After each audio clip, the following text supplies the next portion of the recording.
Okay, one ku nsonga ya Chameleone. Chameleone nze nja kugamba nti nja kitandika eje ekibadde. Njagala nkulaga ekintu lwaki abayimbi abasinga era kati nga onalaba ba big eye nga bonalaba b'amayinja nti bw'okyukakyuka oba tolina stand oba tolina kintu ky'oyimiriddeko nti n'oba nga tolina mazima naye gayimirireko ga defending. So for a very long time Chameleone has not stood for anything. He has not had a representation. Nja kugamba nti Bob Wine yeyeteekako ekintu nti representing aba ghetto n'atabavaako n'ababeerako for a very long time. He has represented the values, the lifestyle of a ghetto person.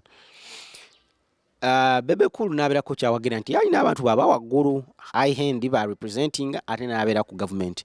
Ekintu kino kireka Chameleone ng'ali wano mu suspense ali yekka. Bob Wine ali ku stronghold opposition, Bebe Cool ali ena. Ate remember their position has always been 3 people. So Chameleone okunoonya ku kyekwata agenda aba nga takyalina stake mu NRM. Koye nti kanzija no opposition omanya bajja asobola okumpitawo ki ewaka. So to me, like I've said, Chameleone okudda ku NUP talina kyayongera ku NUP. Kiyamba ye ng'omuntu naye talina kyayongerako. However, the only person, I'm going to say this straight up, the only person that NUP needs now from the entertainment industry, the only person who can add value to NUP is one person, that is Bebe Cool. Oyo bw'akeera n'ava mu NRM n'adda ku NUP, ye muntu yekka mu entertainment industry alina value. So Chameleone joining NUP tekirina kyekyongerako because the audience over time, I would want you Alpha to run a opinion poll kuno ku screen. Obuza abantu abasobola olonda Chameleone, laba abantu bajja kugamba nti muwagira, naye cannot vote him into power because he has not represented any class for a period of time. Talina abantu bakikiridde n'abantu bakikkiriza nti mukulembeze. So that in a way has had issues on how he's perceived in society. So I see as being, because the other day yali agamba nti wa DP nalaya nagamba tasava ku DP ate tumulabye akyuse nti wa people power nti ate DP pose people block people DP block moves to. So to me I feel he doesn't have a clear representation. We love him as an artist, but we don't love him as a leader. So yo kujja mu NUP nga bwe ngambye tekirina kyekyongera ku NUP naye kiyamba ye nga y'omuyimbi.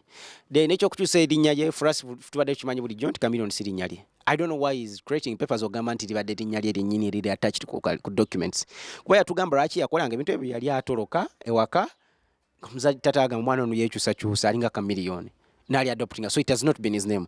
Ojota n'okola affidavit ng'olaga nti no libadde linnya lye tokyayagala dikozesa.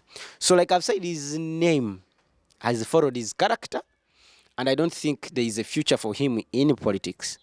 I don't see him becoming the mayor whatsoever. I don't see him becoming the mayor, and it's going to be a challenge for him if he doesn't become the mayor. He will go down musically, he will go down politically, and his legacy will be in turmoil.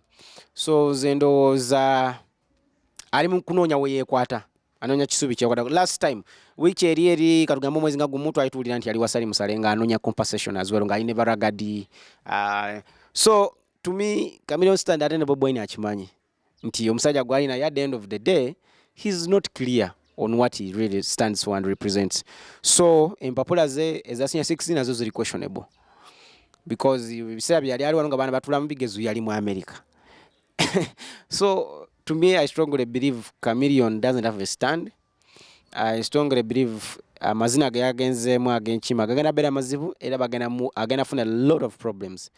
So joining NUP or not joining NUP, it doesn't add anything on NUP. He's only the only person who's going to benefit on NUP. But however, the benefit he gets from NUP doesn't make him a candidate for the Kampala's biggest seat, which is mayorship.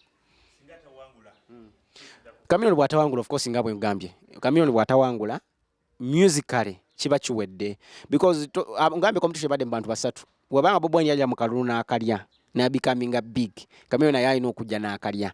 Naye nina akantu kenze mbagamba nti gye buva ne gye budda Bobi Wine tasobola keera na endorsinga muyimbi mulala yenna w'amaanyi n'ava ng'ava mu industry okudda mu politics. Tasobola because ya imagines ng'ow'amaanyi. Kati okukwata amaanyi amalala agagge n'agasharinga n'omuntu omulala wa music, omuntu alinga Chameleone, ate Chameleone ng'ajja mu bukulembeze obw'omu Kampala mu center tasobola kikkiriza sifala. He would want to remain. This is the truth. You may agree or not disagree, but I'm not here to tell you what you want to hear.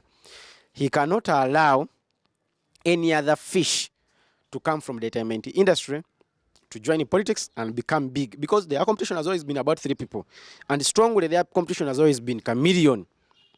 Shagade karasobola kugira Chameleone ajje kuba meya ajje mu Kampala, omanyi kyabaamukoze ate nga naye kennyini akimanyi nti Chameleone talina stand. Chameleone is always sheke bwadde n'ayogerera amanyi nti talina mutima, era ne Bebekulu agamba Chameleone alina akatima tasalawo tafiira ku Chameleone atya nnyo, ntulaba baba mukubi wano ayombe ne Digibwa alina okudduka najja n'ayogera mangola tasitandingira kintu. So ekyo mubeerewo nga mukimanyi nti ne Bobi Wine sifala kukeera kwendosinga Chameleone ajje ku the biggest political seat in the city, in the center, allowing another big fish from the entertainment industry to come into the center of politics. That's what ajja wagera bali abalala ba Geoffrey Rutaya because bali eri mu byalo bempipe mu byalo bawawa naye bana abalenzi bana abamwetolere bana abamanyi. That's what Biden era mu bintu bikenzo byageramu yalinamu ka mazima lwakubenga ejjaga dressingamu gaali mabi nti omulaba tawadde nnyo budde eri bayimbi, and it's on purpose.